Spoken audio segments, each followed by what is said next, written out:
What is going on, everybody? Hello, how are you today? I am good, and I just want to give you 3 tips in how you reestablish your knowing, which is what's going on in your heart and not your head. So, first tip, 1, if you are contemplating, this is when you know you're in your mind or in your ego, okay? You're contemplating, you're trying to decide whether it's like, is it this, is it that? Like, tell me, like, share with everybody, like, how are you getting in your head? How are you, like, if you're going, well, what about this, and what about that, and what about this, and what about that, and what about this, and what about that? So if you find yourself doing that, that is the first sign that you know you are definitely not in your inner knowing. Because if you were in your inner knowing, you wouldn't be like pulling it up here and going, da, da, da, da, da, da, da, da, da, da, da, da, da.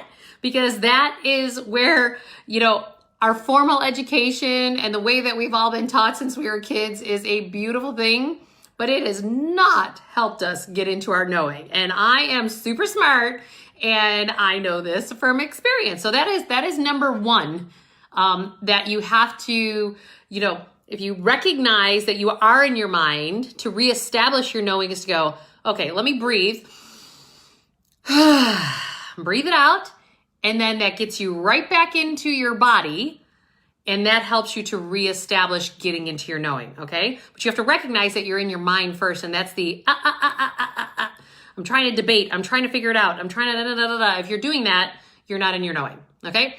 Number 2 of how to know and how to reestablish in your knowing is your body is reacting in some kind of way.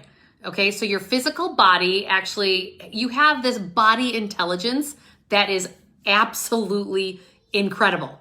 The problem is that we ignored it. Particularly here in the Western world, we have ignored this, body intelligence for generations. And our body intelligence shows up in different ways, which is why, so if you're finding yourself choosing distractions, that distraction could be eating, smoking, drinking, hey, Bonnie.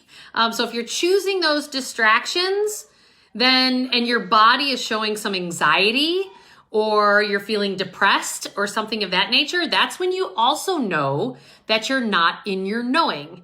And to get back into your knowing, you want to start to get back, again, it's back into your body and saying, start to ask the questions going, why am I feeling this anxiety? Why did I just grab that handful of chocolate and shove it down why did I crack open that bottle of Pepsi or Coke?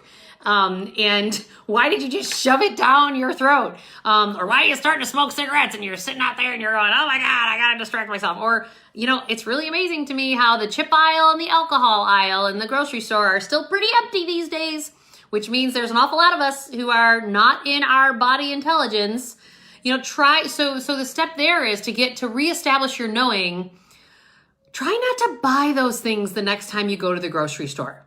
I know I took 2 weeks and I didn't have any of that stuff in my house. And I got to tell you, and then I was like, oh, I'm good. Let me bring it back in my house. And then I did. And I'm like, oh, and every time I walk past the fridge, I'm like, I'm only going to take 1 dark chocolate, cashew. Yeah, right. Yeah, right. 1. Yeah, right. Okay. So that's step number 2 is to realize that when you're in anxiety and you're choosing distractions, just start to make conscious choices to not participate in those distractions so you can get back and reestablish into your knowing.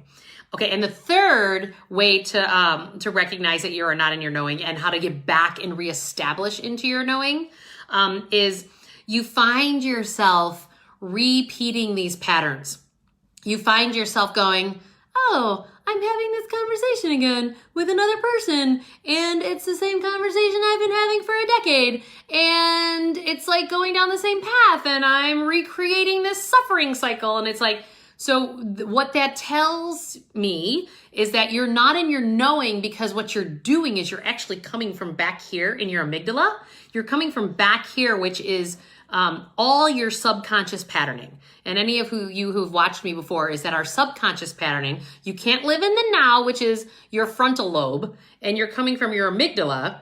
And what happens there is that remember, we have two operating systems, that it's our conscious mind and our subconscious mind.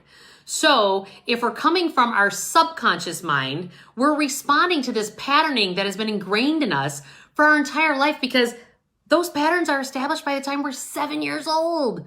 You know, that's why those Jesuits, you know, anyone who's Catholic understands the Jesuits, but they say, give me a man until he's age 7, I'll tell you, or boy, and I'll tell you the kind of man he's going to be, because that whole subconscious mind is fully established by the time you're 7 years old.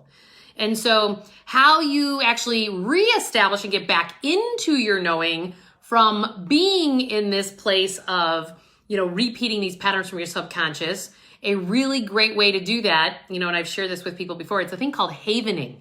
And what you got to do is you got to cross your right and your left brain again. And you have to get back into your heart meridian. And so you do this thing called havening. So on a scale from 1 to 10, you say, oh God, I am so triggered right now, whatever, and I'm a 9. And then you cross your arms like this and you count to 20, you do 20 times. 1, 2, 3, 4, 5, 6. So go up to 20. And then the thing you do after that is that you go, okay, now where am I at? And I'm triggered. You know, when I do this on a physical level, it actually pulls me out of my subconscious mind, puts me into, or my past, I should say, and puts me into the present moment. And it physiologically actually changes you on a cellular level. So that's how you can reestablish. And actually that will work for number 2 and number 3. So remember, number 1 is that you find yourself contemplating, you know, and then get back into your knowing. And then number 2 is that you're acting out in all these distractions in life. And then number 3 is that you're finding yourself repeating these suffering patterns because you're having conversations and fights and arguments, or you're engaging in somebody on Facebook that is just totally pissing you off about something about what's going on in the world right now. But it's the same pattern. You're like, why do I keep fighting this fight? Why do I keep fighting this fight? It's because you're not supposed to fight anymore. We're supposed to go to a place of love and compassion. It's the only way out of any of this. I am telling you, I've had real life experience of how this is working in spades. And if we could just use this law of attraction going, I'm really angry right now, but I really just want to send you love and compassion, and be like, and get to that other place, I'm telling you, it will get you that other place, because you're shifting your response system, and someone's got to shift it first. And so why not have it be you, right? And so the proof that I want you to look for in your life is that so we have called in all these souls into our life to teach us these lessons. So if you're getting in these power struggles and stuff like that, and the repeating patterns, some of the proof that you're going to see, is that, oh, wow, that person just stopped calling me. Wow, I'm not really getting that person's Facebook feed anymore. Wow. So look at the proof of that. When you've done your work and you're in your knowing and you're in your heart, these things will all fall away. And then the trick is to allow them to fall away. That is the key to the equation. All right. Well, I hope these 3 tips of how to reestablish your knowing and get into that heart and get into that body, so we can get rid of all of our ego minds out there. We got to let it go. Enough of the, it's driving us all crazy. Well, it's not driving me crazy, because I've decided to let it go, and I'm going to be happy and joyful every single day of quarantine. I guarantee it. It's not that I'm not going through it. I'm absolutely going through it right along with you, but I'm choosing a different path. I'm choosing, and I would love for all of you to join me, choose to be happy, choose to be healthy, choose to stop distracting yourself, and really get into that body intelligence and get into that heart and give love, more love and more compassion.